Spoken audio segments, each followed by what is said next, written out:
Hello, আজকে আমি বানাবো চিকেনের কালা ভুনা। জীবনে কখনো বানাইনি, আজকে প্রথমবার বানাবো, তাও আমার বরের আবদারে।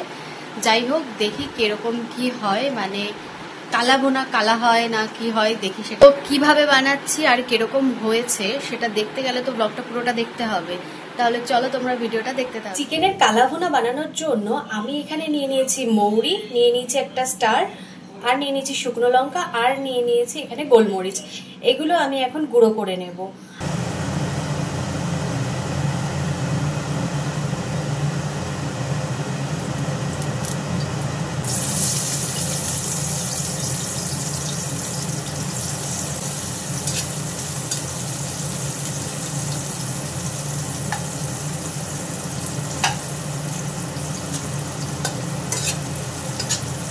আমি এবার মাংসের মধ্যে দিয়ে দেব কালা ভুনা করার জন্য যে মশলাটা বানিয়েছিলাম সেটা, আর আদা রসুন বাটা সব আমি একসাথেই দিয়ে দিচ্ছি।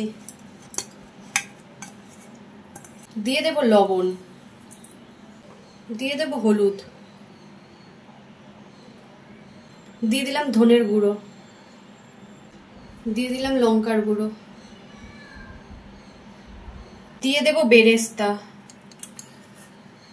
বাটিটা আমার ছোট হয়ে গেছে তাই বড় বাটিতে ঢেলে নিলাম।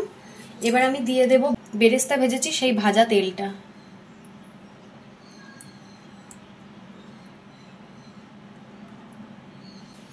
এবার আমি ভালো করে সবকিছু মাখিয়ে নেব।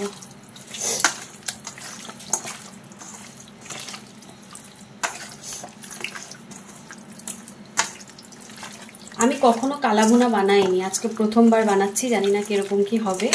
আমার বর খেতে চেয়েছে তাই বরের আবদারেই বানানো হচ্ছে, তো দেখা যাক কিরকম হয়।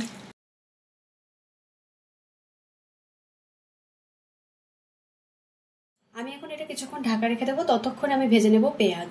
দিয়ে দেবো সরষের তেল, অবশ্যই রান্নাটা সরষের তেলে করতে হবে। দুটো তেজপাতা আর শুকনো লঙ্কা আমি ফোড়ন দিয়ে দেবো।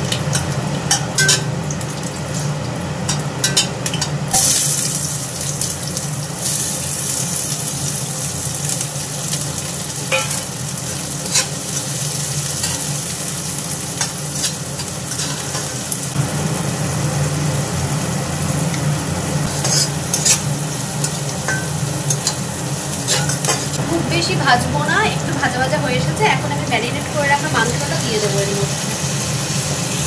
পুরো রান্নাটা কিন্তু জল ছাড়া হবে, মাংস থেকে যে জলটা বেরোবে সেই জলেই মাংসটাকে কষাতে হবে।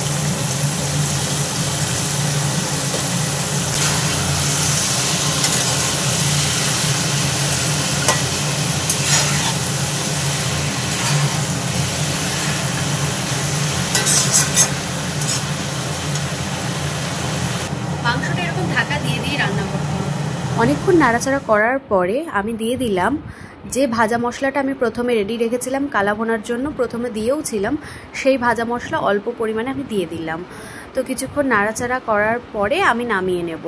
দেখো, খুব বেশি ঝোলঝোল রাখবো না, একটু মাখা মাখা হয়ে এলেই আমি এটা নামিয়ে ফেলবো। আমার কালা ভুনা রেডি। কালা ভুনার কালার হয়তো কালো হয় যা বুঝেছি, কিন্তু আমার কালা ভুনার কালার কালো হয়নি। এমনি চিকেন রান্না করলে যে কালারে আসে সেই কালারই এসেছে।